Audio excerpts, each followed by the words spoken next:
Hello friends, कैसे आप लोग? फिट एंड फाइन है? ठीक है। आज जो हम टॉपिक लेके आए हैं वो लीनियर इक्वेशन। अगर आप वीडियो को ठीक से देखेंगे, ठीक से समझेंगे, तो आज के बाद आपको इस टॉपिक में कभी कोई कंफ्यूजन नहीं होने वाला है। क्या होता है कि आप तैयारी तो करते हो, तैयारी करना चाहिए, शॉर्टकट भी ठीक है, ट्रिक्स भी सही है, लेकिन कंसेप्ट जो है हमारा वो तो जब तक आप डीपली नहीं पढ़ोगे तब तक आपका कंसेप्ट क्लियर नहीं होगा, और जब कंसेप्ट क्लियर नहीं होगा वहां तो फिर ट्रिक भी फेल हो जाता है। तो आज जो हम टॉपिक लेकर आए हैं लीनियर इक्वेशन का, इसमें हम एक एक चीज कवर करेंगे, एक एक चीज कैसे सॉल्व होता है, कैसे क्या होता है, हम पॉइंट वाइज सारा चीज डिस्कस करेंगे। ठीक है, तो वीडियो में लास्ट तक बने रहिए। स्टार्ट करते हैं।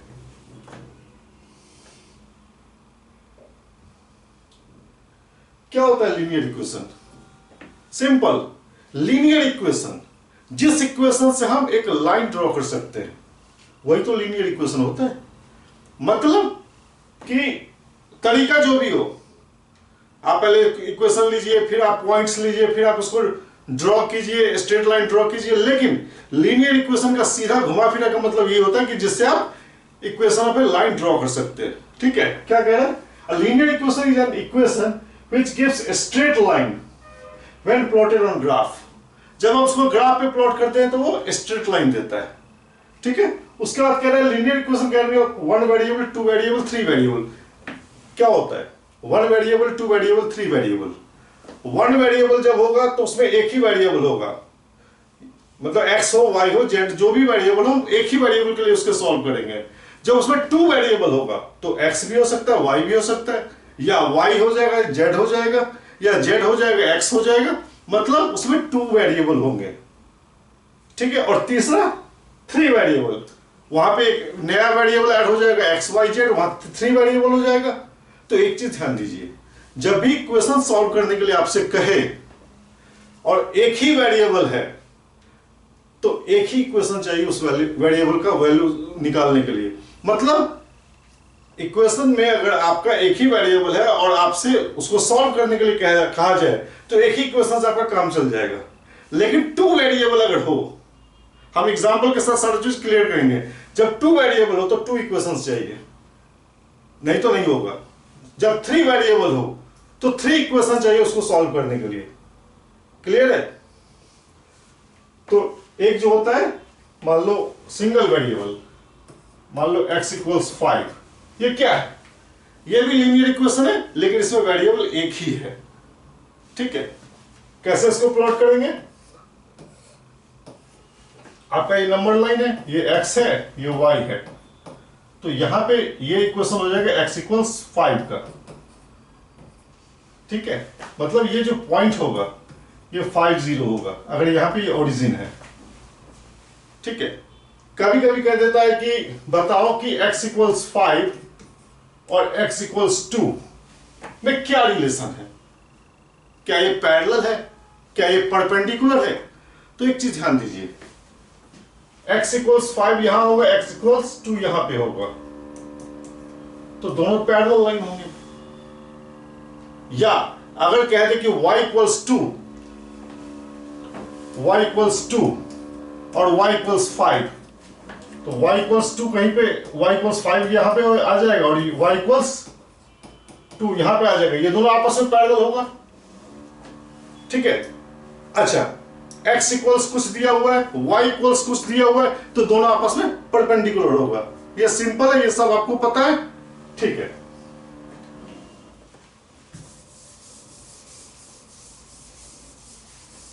यानी जो आपका सिंगल वेरिएबल होता है वो x प्लस बी प्लस 0 के फॉर्म में होता है। a और b क्या है? a और b कांस्टेंट है, a और b कुछ भी हो सकता है। उसी तरीके से ये आपका a y प्लस सी किसी भी फॉर्म में हो सकता है। ठीक है, कोई दिक्कत नहीं। क्लियर है? सिंगल वेरिएबल के लिए मैंने आपको बता दिया, ग्राफ भी प्लॉट करना आसान है। मान लो आपका 3x प्लस 2 इक्वल 0, यही सिंगल वेरिएबल है। मैंने आपको पहले ही बताया कि सिंगल वेरिएबल के लिए एक ही इक्वेशन से मेरा काम चल जाएगा। आप यहां से वैल्यू ऑफ x निकाल सकते हो, लेकिन यहीं पे अगर एक y भी दे दे तो फिर टू वेरिएबल आ गया, यानी टू इक्वेशंस चाहिए। दोनों को सॉल्व करने के लिए। फिर एक अगर जेड भी दे दे तो 3 इक्वेशन चाहिए उसको सॉल्व करने के लिए। ठीक है, तो यहां पे क्या हो जाएगा, 3x क्या हो जाएगा -2, तो x क्या हो जाएगा -2/3। यानी आपसे अगर कह दे कि आप इसका ग्राफ प्लॉट करो तो क्या होगा, ये आपका यहां पे कहीं पे आएगा, ओरिजिन से लेफ्ट में आएगा क्योंकि निगेटिव वैल्यू है, यानी ये हो गया आपका x इक्वल्स -2/3। क्लियर है, कोई भी इक्वेशन दे दे आप उसका ग्राफ प्लॉट कर लोगे सिंगल वेरिएबल के लिए। फिर हम डबल वेरिएबल के लिए आगे बात करते हैं।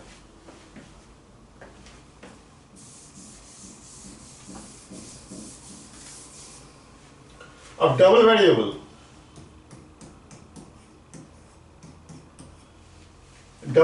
का जो जनरल फॉर्म होता है वो ये होता है, जहां पे x और y क्या है, हमारा वेरिएबल है, और a b और c हमारा कांस्टेंट है, कुछ भी हो सकता है। क्लियर है, तो अगर आपसे कह दे कि मान लो ये आपका 2x + 3y = 5 है, कि आप इसका ग्राफ प्लॉट कीजिए, तो आप कैसे करेंगे, कैसे करेंगे इसको ग्राफ प्लॉट करने के लिए? पहले तो हमें क्या चाहिए, मिनिमम 2 पॉइंट्स चाहिए। फिर भी मैं आपको कहूंगा कि 3 पॉइंट्स ले लो। क्यों, कभी कभी क्या होता है कि एक पॉइंट अगर गलत हो गया तो भी 2 पॉइंट्स में स्ट्रेट लाइन आ जाएगा आपका। 3 पॉइंट्स में हमें पता चल जाता है कि हमारा ग्राफ गलत है। क्लियर है, तो यहां पे आप क्या करोगे, मान लो ये हमारा इक्वेशन है, मतलब ये इक्वेशन का लाइन है, तो आपसे अगर इसका कह दे कि ग्राफ कैसे प्लॉट करोगे तो कैसे करोगे, हमें 2 पॉइंट्स चाहिए। पॉइंट के लिए क्या होगा, आप टेबल बना लो, x ले लो, y ले लो।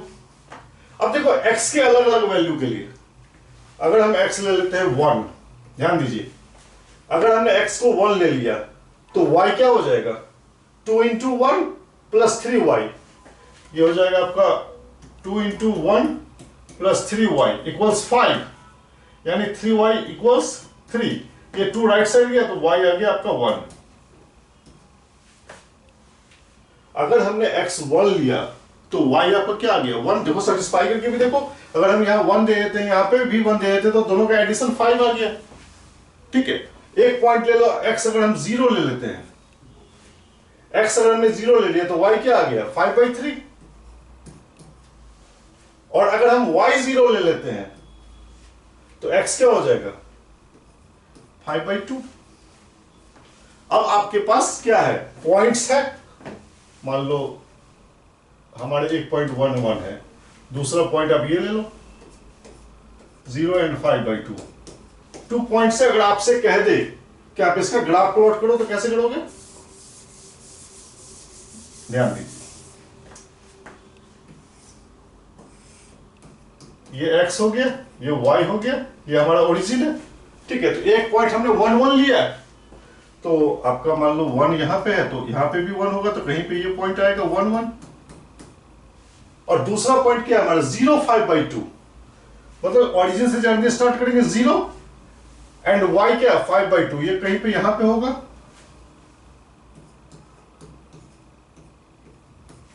आप दोनों को मिला दीजिए, तो ये जो आपका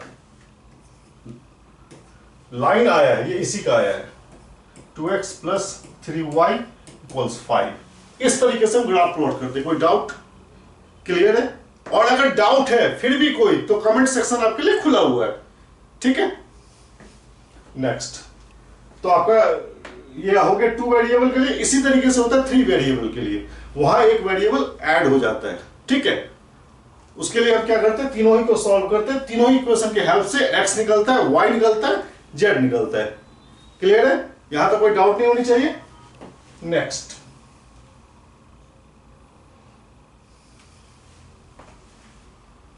अब क्या है कि forms of linear equation 2 variable. 2 variable का जो एक होता है स्टैंडर्ड फॉर्म, एक होता है स्लोप इंटरसेप्ट फॉर्म, एक होता है पॉइंट स्लोप फॉर्म। ये बड़ा इंपॉर्टेंट है।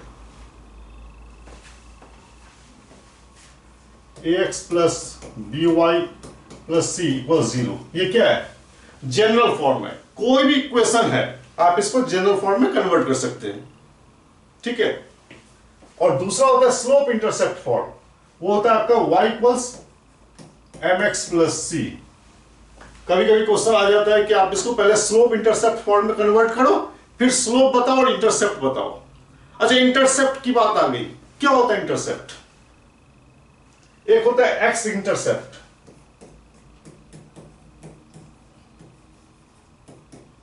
एक होता है वाई इंटरसेप्ट। एक एक चीज को ध्यान से गौर से देखिए, काफी इंपॉर्टेंट है।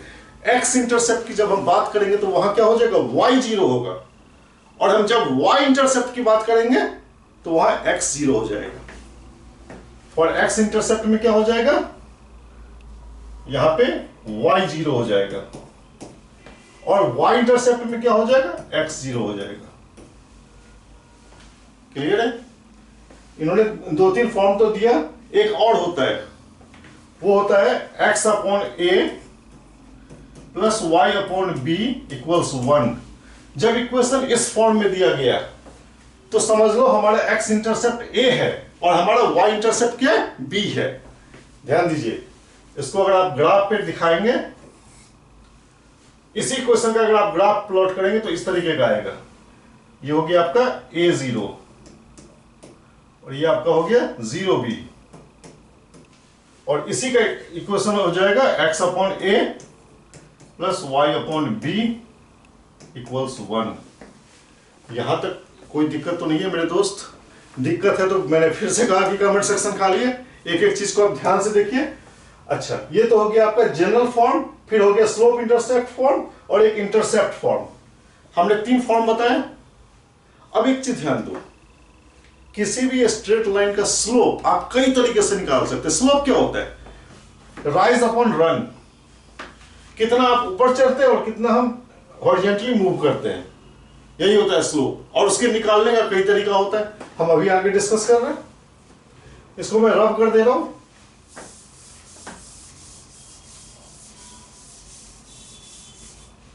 देखिए, मान लो x1 और y1 और x2 और y2, 2 पॉइंट्स ऑन लाइन है। कोई स्ट्रेट लाइन है जहां पे क्या है, 2 पॉइंट्स है। जब भी आपको 2 पॉइंट्स दे दिया जाए तो आप उस इक्वेशन का दसों दिशा निकाल देंगे, उस स्ट्रेट लाइन का आप कुछ भी निकाल देंगे। हमें कोई भी इक्वेशन ड्रॉ करने के लिए क्या होता है, स्लोप चाहिए और एक पॉइंट चाहिए। ये तो एक बात हो गया, स्लोप या नहीं तो एक पॉइंट, या नहीं तो 2 पॉइंट्स। ठीक है, किसी भी इक्वेशन का दसों दिशा इक्वेशन को ड्रॉ करने के लिए, इक्वेशन निकालने के लिए, स्लोप निकालने के लिए हमें क्या चाहिए, 2 पॉइंट्स चाहिए।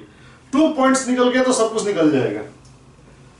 मान लो 2 पॉइंट्स दिया गया है, तो यहां पे इसका स्लोप क्या हो जाएगा, ये हो जाएगा आपका y2 minus y1 upon x2 minus x1। ये होता है स्लोप का फॉर्मूला। और जब स्लोप पता चल गया तो इक्वेशन ऑफ लाइन आसानी से निकल जाएगा। क्या होता है equation of line, y minus y1 अब equal slope x minus x1। बिल्कुल ये फिट कर लीजिए। ये कोऑर्डिनेट में भी इस तरीके का क्वेश्चन, ये कंसेप्ट कोऑर्डिनेट से लिया है। जब पॉइंट्स के फॉर्म में दिया हो ना तो वो कंसेप्ट कोऑर्डिनेट ज्योमेट्री से लिया गया है। तो ध्यान दीजिए, point slope form y equals mx plus c, और जब 2 पॉइंट्स दिया गया और स्लोप दिया गया तो आप y माइनस y1, ठीक है, y माइनस y1। और एक चीज ध्यान दीजिए, आप ये पॉइंट भी ले सकते हैं, y माइनस y2 भी हो सकता है, इक्वल्स mx माइनस x2। तो ये मत सोचना कि जब हमें 2 पॉइंट्स गिवन है तब आपसे स्लोप पूछा जाए या इक्वेशन ऑफ लाइन पूछा जाए तो हम यहां पे कौन सा लेंगे, y माइनस y1 और x माइनस x1। यहां आप y माइनस y2 भी ले सकते हैं, x माइनस x2 भी ले सकते हैं, लेकिन ये नहीं करना है कि एक x1 ले लिया दूसरा y2 ले लिया, ऐसा नहीं करना है। ऑर्डर्ड पेयर अगर आप ये चूज करते हो तो यही लोगे, ये चूज करते हो तो ये लोगे। हम एक एग्जांपल से भी आपको क्लियर कर दे रहे हैं। मान लो एक पॉइंट आपका 5 है और 6 है, और दूसरा पॉइंट क्या है आपका 4 है और 2 है। 2 पॉइंट्स हो गया, तो इसका स्लोप क्या हो जाएगा, y2 माइनस y1। y2 हमारा 2 है, y1 क्या है 6 अपॉन 4 माइनस 5, तो ये क्या हो जाएगा -4 अपॉन -1, ये हो गया आपका 4। तो इन दोनों पॉइंट का स्लोप भी पूछा जाता है। मैंने क्या कहा कि कंसेप्ट बड़ा जरूरी है। कंसेप्ट आपका क्लियर हो तो आप किसी भी तरीके से, और हर क्वेश्चन का ट्रिक नहीं हो सकता है मेरे दोस्त, मेरे भाई, हर क्वेश्चन का आप ट्रिक ढूंढ लोगे। ट्रिक हेल्पफुल होता है, मैं ये नहीं कहता कि हेल्पफुल नहीं होता है, वो आपका टाइम बचाता है, लेकिन कंसेप्ट के बाद टॉपिक वाइज कंसेप्ट क्लियर होना चाहिए। तो देखो आपका स्लोप निकल गया। अब हम एक बार इस पॉइंट से लेके दिखाते हैं आपको इक्वेशन ऑफ लाइन कैसे बनाते हैं। y माइनस y1, हमने 6y1 यहां पे 6 है, इक्वल स्लोप क्या है 4, और x minus x1 x minus 5, ये क्या हो गया y minus 6 equals 4x minus 20। ध्यान दीजिए, ये हो गया आपका y इक्वल्स हो गया 4x। अब देखो -20 और ये इधर आ गया अब 6, तो ये क्या हो जाएगा y इक्वल्स 4x माइनस 14। मैंने पहले ही कहा है कि जब आपको 2 पॉइंट्स पता हो तो आप इक्वेशन का 10 दिशा निकाल सकते हैं, स्लोप निकाल सकते हैं, कुछ भी निकाल सकते हैं। इक्वेशन से रिलेटेड आपसे कुछ भी पूछा जाए आप निकाल दोगे। ठीक है, तो वही हमने निकाल दिया, ये इक्वेशन निकल गया। अच्छा, आप इस पॉइंट को लेकर, हमने इस पॉइंट को लेकर इक्वेशन निकाला है, आप इस पॉइंट को लेकर इक्वेशन निकालोगे और कमेंट सेक्शन में लिख के बताओगे कि दोनों सेम आ रहा है, आएगा ही आएगा। अगर नहीं सेम आ रहा है तो कहीं ना कहीं आप कैलकुलेशन मिस्टेक कर रहे हो मेरे भाई, सेम ही आएगा। ठीक है, चलो ये तो आपका हो गया कंसेप्ट। अब एक बड़ा कॉमन सा क्वेश्चन आता है,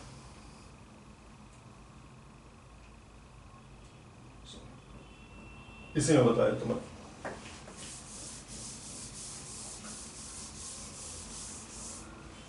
कि 2 इक्वेशन का लाइन दिया गया है।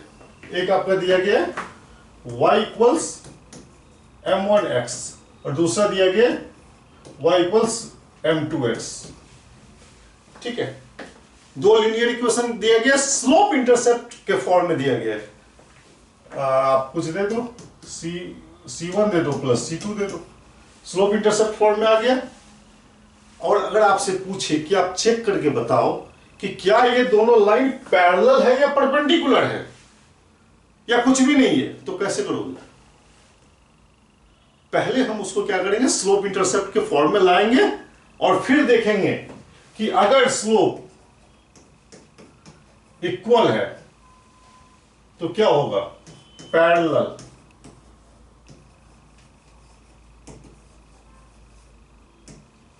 ठीक है, अगर स्लोप इक्वल है तो क्या होगा मेरे भाई, पैरेलल लाइंस होगा। और अगर स्लोप m1 दोनों का मल्टीप्लीकेशन -1 है तो क्या होगा मेरे भाई, परपेंडिकुलर।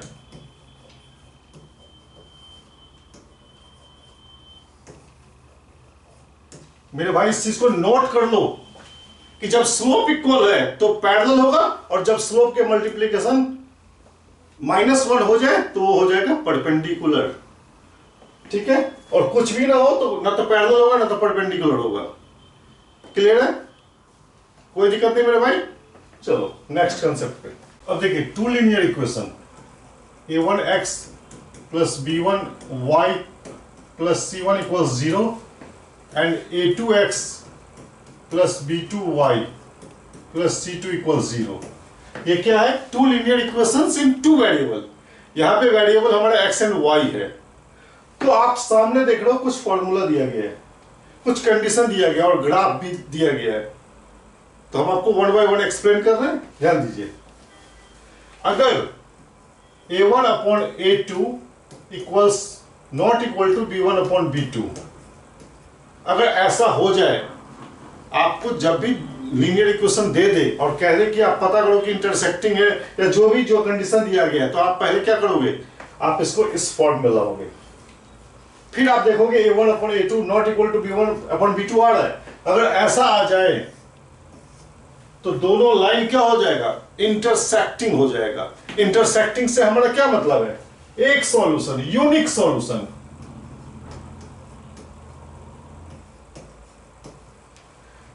ठीक है, यूनिक सॉल्यूशन हो जाएगा कंसिस्टेंट एंड इंडिपेंडेंट, ये याद रखिएगा। अब देखो, अगर a1 upon a2 equals b1 upon b2 not equal to c1 upon c2, जब ऐसा हो जाए कि a1 upon a2 equal to b1 upon b2 तो है, लेकिन c1 अपॉन c2 के इक्वल नहीं आ रहा है, तो क्या हो जाएगा इस केस में? इस केस में हो जाएगा पैरेलल। इस केस में क्या हो जाएगा? Lines are parallel. अब पैरेलल क्या होता है? पैरेलल का तो ढेरों एग्जांपल आप अपने घर में देखते होंगे, कहीं भी देखते होंगे। पैरेलल का क्या मतलब होता है कि दोनों लाइंस के बीच जो डिस्टेंस है वो हर जगह सेम है। ये बड़ा इंपॉर्टेंट कंसेप्ट है। एग्जांपल ले लो, ट्रेन का पटरी ले लो, रेल का पटरी ले लो, वहां पे क्या है? दोनों पटरियों के बीच डिस्टेंस क्या है? हमेशा सेम। जब भी मैं बात करता हूं डिस्टेंस की तो बात होता है परपेंडिकुलर डिस्टेंस की। अब ये नहीं कि आड़ा तिरछा ऐसे मेजरमेंट कर लिया तब तो फिर डिफरेंट वैल्यू आएगा। जब आप परपेंडिकुलर डिस्टेंस लेंगे तो वैल्यू हमेशा सेम आएगा, ठीक है। तो जब पैरेलल होगा तो क्या हो जाएगा?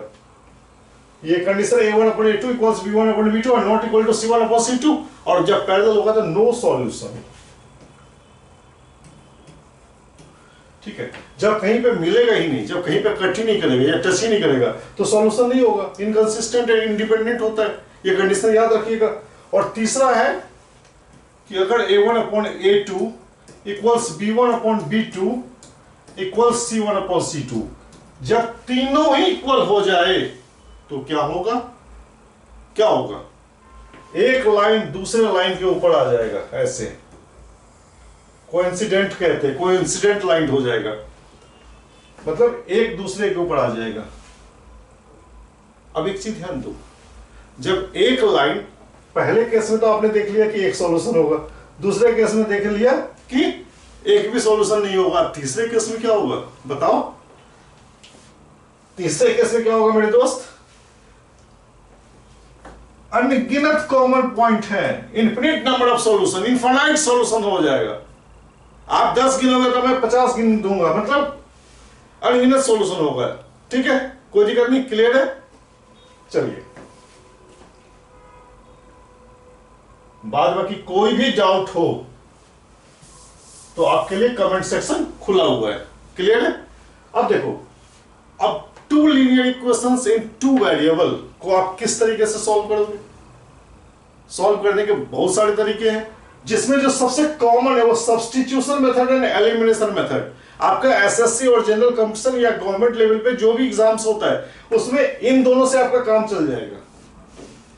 अब सब्स्टिट्यूशन क्या होता है, एलिमिनेशन क्या होता है, मैं अभी आपको समझा रहा हूं। एलिमिनेशन मेथड क्या होता है? नाम से ही क्लियर है कि इसमें आप किसी एक वेरिएबल को हटा दो, एलिमिनेट कर दो।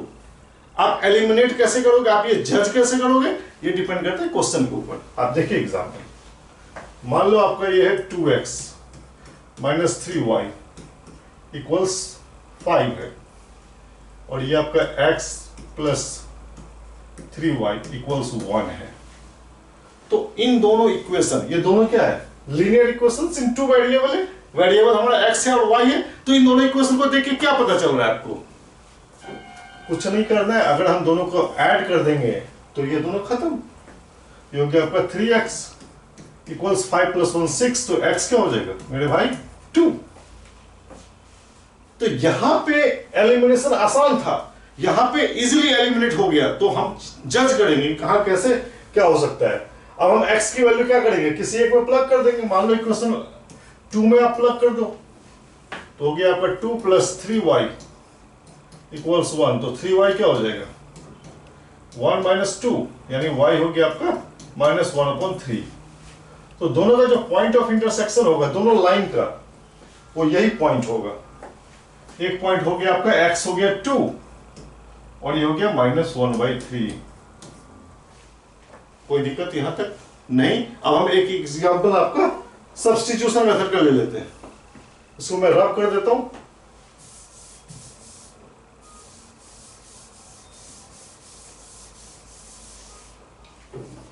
देखिए सब्स्टिट्यूशन मेथड में आप ले लीजिए, मान लो 5x प्लस 9y इक्वल्स 5, और आप ले लो एक y इक्वल्स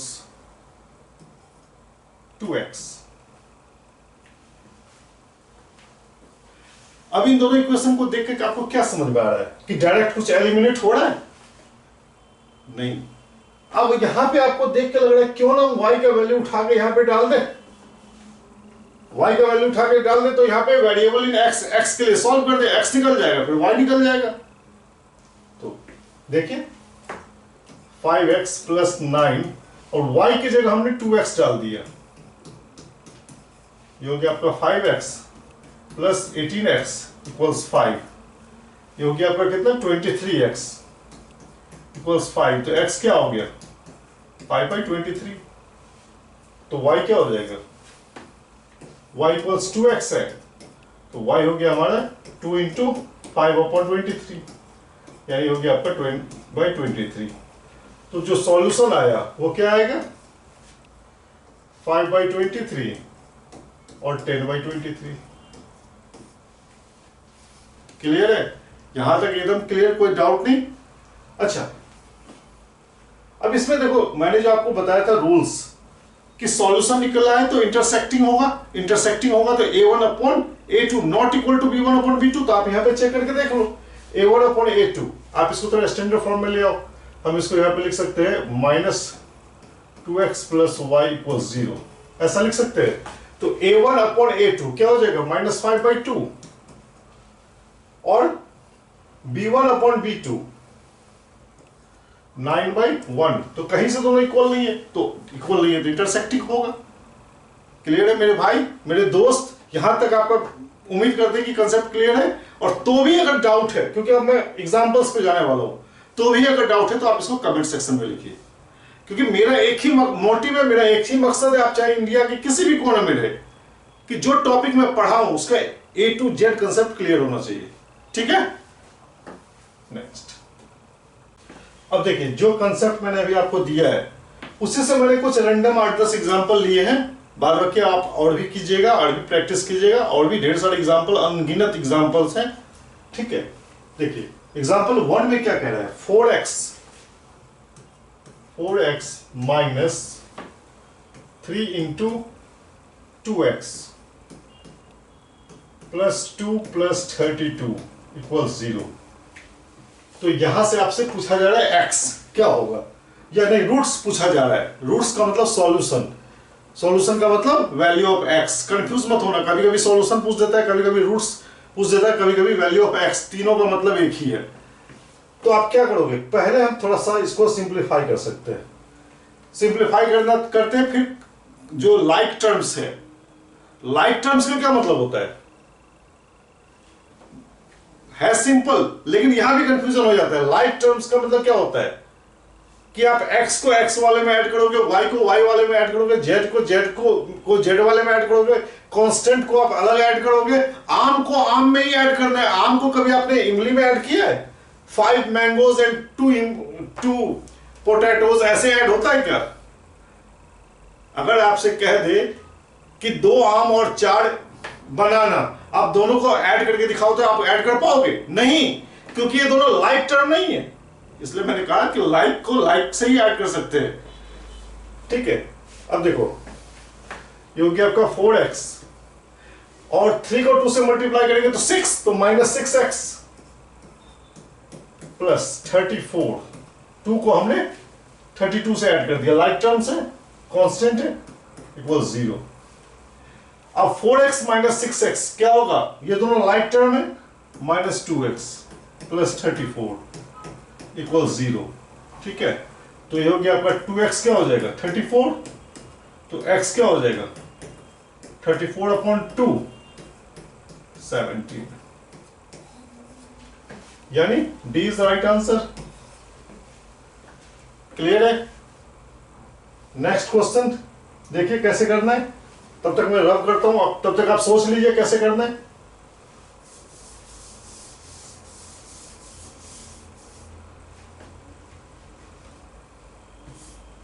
क्वेश्चन नंबर 2 कह रहा है x equals 1 plus 21/2 and y equals 1 minus 21/2, तो आपसे x square plus y square पूछा जा रहा है। पहले मैं लिख देता हूं क्या क्या दिया है। एक्स दिया गया आपका 1 प्लस 21/2 और y दिया गया आपका 1 माइनस 21/2। उसके बाद आपसे x square plus y square पूछा जा रहा है। ठीक है, तो क्या होगा 1 प्लस 21/2 का होल स्क्वायर प्लस 1 माइनस 21/2 का होल स्क्वायर। करने को तो आप सिंप्लीफाई कर सकते हो तो भी ठीक है, लेकिन वहां पे कैलकुलेशन हो जाएगा। आप इसको फॉर्मूले पे लगा दीजिए, ये हो जाएगा ए स्क्वायर प्लस 2ab, ध्यान दो 2 इंटू 1 इंटू 21/2 प्लस 21/2 का होल स्क्वायर प्लस, अब इसको a square minus 2ab plus b square, ये हो जाएगा आपका 1 माइनस 2 इंटू 1 इंटू 21/2 प्लस 21/2 का होल स्क्वायर। अब देखो ये कैंसिल हो जाएगा दोनों, प्लस माइनस, और 1 स्क्वायर 1 ही हो गया, 1 प्लस 1 हो गया 2 प्लस, अब देखो 21 का होल स्क्वायर क्या होगा, आई थिंक 441 हो जाएगा, 441 और 2 का होल स्क्वायर 4, और ये दोनों सेम है तो 2 से मल्टीप्लाई कर दो, फिर 2 यानी ये हो जाएगा आपका 4, ये हो जाएगा आपका 445/2। D is right answer. ठीक है, तो यहां मैं आपको एक चीज बता दूं, आप यहां भी सिंप्लीफाई करके कर सकते थे, कोई ये भी कोई छोटा नहीं सॉल्व हुआ है। ठीक है, जो मर्जी जैसे भी करना है, क्योंकि यहां पे तो डायरेक्ट वैल्यू दिया गया है एक्स का वाई का। ठीक है, अब नेक्स्ट क्वेश्चन पे मूव करें।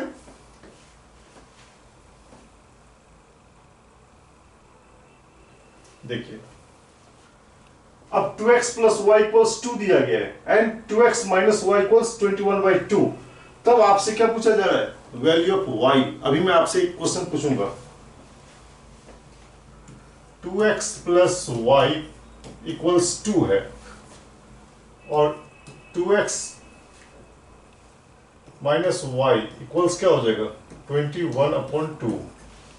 अब मैं आपसे पूछता हूं कि यहां पे हम एलिमिनेशन लगाएं कि सब्स्टिट्यूशन लगाएं, यहां पे क्या आसान होगा। आप आंख मूंद के कहोगे कि यहां पे हम y एलिमिनेट कर देते हैं बाय एडिंग बोथ इक्वेशन, कर दीजिए, y खत्म, ये कहानी खत्म y वाली।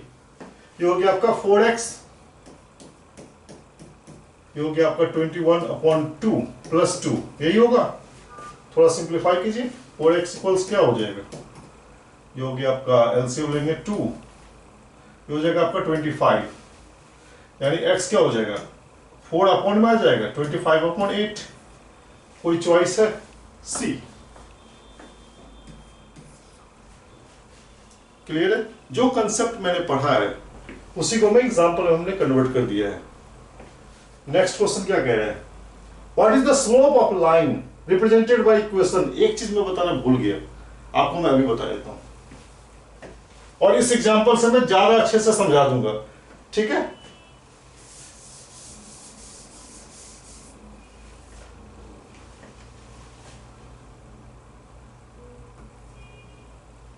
क्या दिया गया 3y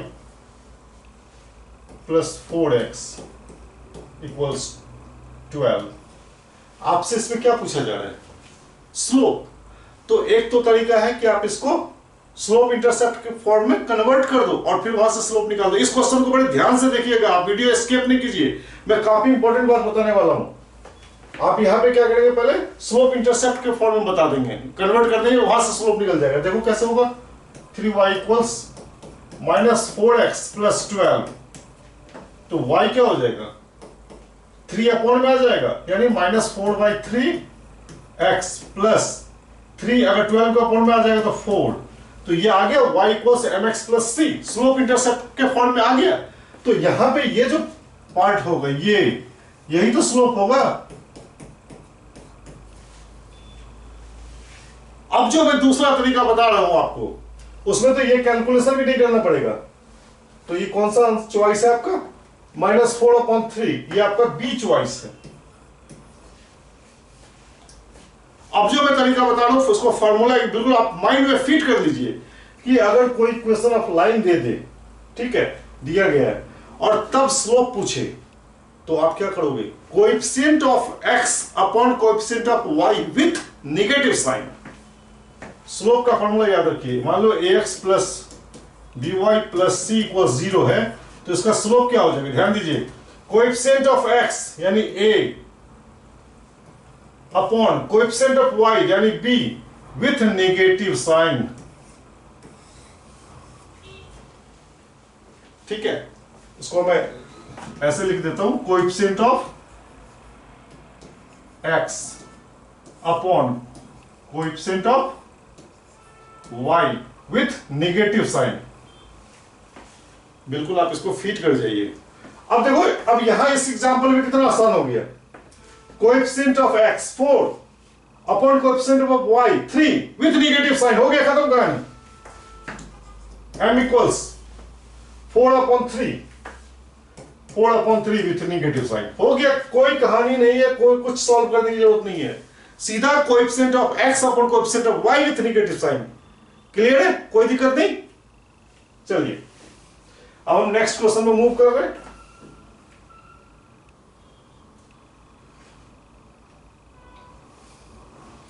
नेक्स्ट क्वेश्चन में कह रहा है if this upon this then the value of x। मतलब ये भी क्वेश्चन दिया गया है सिंगल वेरिएबल, हमारे वेरिएबल यहां पे x है, तो आप इसको x के लिए सॉल्व कर दीजिए।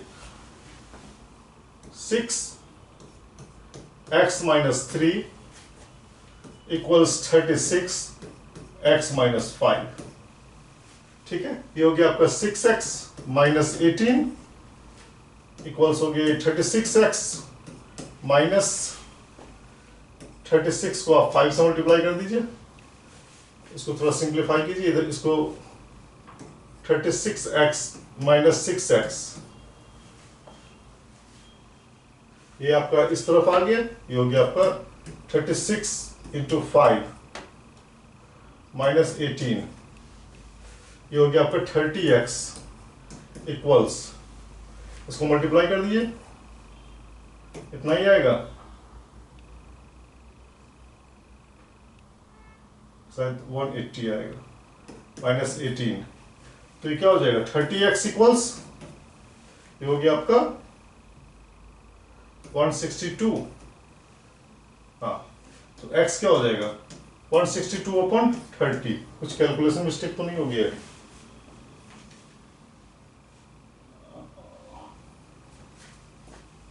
देखिए, 3 से 10, 3 5 जा, और 3 4 जा 12, फिर 2 से 27 5, ये आ गया आपका 27/5।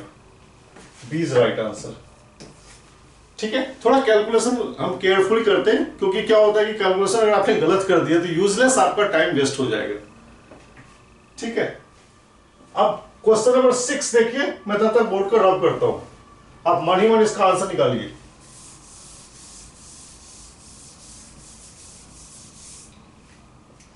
ये क्या दिया है? ax इक्वल्स b दिया गया है, और by इक्वल्स c दिया गया है, cz इक्वल्स a दिया गया है। तब आपसे x y z पूछा जा रहा है। ax इक्वल्स b, उसके बाद है by इक्वल्स c, उसके बाद है cz इक्वल्स a। तो यहां से x क्या हो जाएगा? ये हो जाएगा b/a। यहां से y क्या हो जाएगा? c/b। और यहां से z क्या हो जाएगा? a/c। अब x y z पूछा जा रहा है, सबको मल्टीप्लाई कर दो।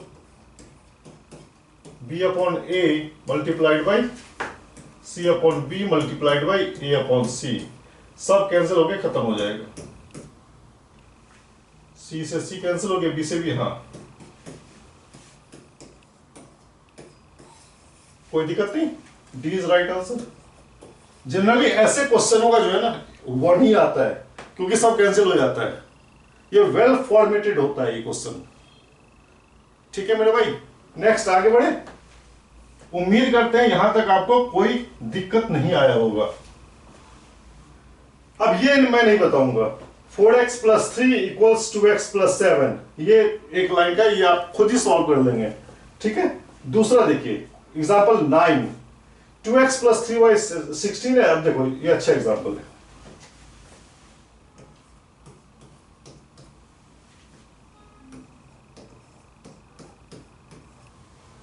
और 2x - 3y 36। अब मेरे भाई एक चीज बताना, यहां पे कौन सा मेथड आसान है, सब्स्टिट्यूशन या एलिमिनेशन? आप कहोगे आंख बंद करके कि सर यहां एलिमिनेट खत्म कहानी कर देते हैं, तो ये क्या हो जाएगा 2x + 2x 4x, और ये क्या हो जाएगा 6 6 12, ठीक है। x क्या हो जाएगा 52/4, हो जाएगा 13। तो इसका हो गया a। आपसे वैल्यू ऑफ x ही पूछा जा रहा था, y नहीं पूछा जा रहा था, तो सीधा हो गया यहीं पे रोक देंगे। ये आपका a चॉइस हो गया, कोई दिक्कत तो नहीं। अब एक लास्ट क्वेश्चन 3 वेरिएबल का। अब कह रहे determine whether the ordered pair, इतना ये सॉल्यूशन टू द सिस्टम। देखो 3 वेरिएबल में आपका इक्वेशन दिया गया है और सॉल्यूशन दिया गया है, तब चेक करना तो बड़ा ही आसान है। अगर आपसे कह दे कि आप इसको सॉल्व करो तो ये अच्छा खासा टाइम ले लेगा आपका। सॉल्व तो होगा, क्यों नहीं होगा, लेकिन अगर आपको ऑर्डर्ड पेयर मतलब 3 पॉइंट्स मतलब पॉइंट्स के फॉर्म में दे दे, ऑर्डर्ड ट्रिपलेट्स कहते हैं इसको। ऑर्डर्ड पेयर 2 के लिए होता है, ये हो गया ऑर्डर ट्रिपल, ठीक है। तो यहां पे क्या करेंगे हम, कुछ नहीं करना है, आंख मूंद के ये वैल्यू इसमें सब्स्टिट्यूट करके देखो। अगर आ रहा है, कहीं फेल हो गया तो वहीं पे कहानी खत्म हो गई, लेकिन अगर आ रहा है सबके लिए तो फिर होगा। देखो यहां पे 3 है, -2 है और 1 है, ठीक है। तो ये हो गया आपका 2x + y + z = 5। इसको चेक करना है 2, x की जगह 3 डाल दीजिए, प्लस y हो गया -2, z हो गया 1। तो आप इसको चेक करके देखिए, ये हो गया आपका 6 - 2 + 1 = 5, ये हो गया आपका 5 = 5। तो हमारा इसमें तो ये करेक्ट है। इन दोनों में आप चेक करके देखिएगा, इन दोनों में भी करेक्ट होगा तो क्या होगा, ट्रू होगा। क्लियर है, कोई दिक्कत नहीं। अगर अब ठीक है, क्लियर है। अब आपको बस एक ही काम करना है, अगर आपको वीडियो पसंद आया मेरे भाई तो आप प्लीज वीडियो को लाइक कीजिए, लाइक्स नहीं रुकना चाहिए। और अगर आपने सब्सक्राइब नहीं किया है तो ये काम तो मेरे भाई पहले कर दो, क्योंकि इसके बाद मैं क्वाड्रेटिक का कंसेप्ट लेके आऊंगा। 1 by 1 मैं सारा कंसेप्ट कवर करूंगा और कंसेप्ट पार्ट आपका बिल्कुल क्लियर कर दूंगा, ठीक है। फिर क्वेश्चन ट्रिक सारे कुछ लेकर मैं आऊंगा, ठीक है मेरे भाई।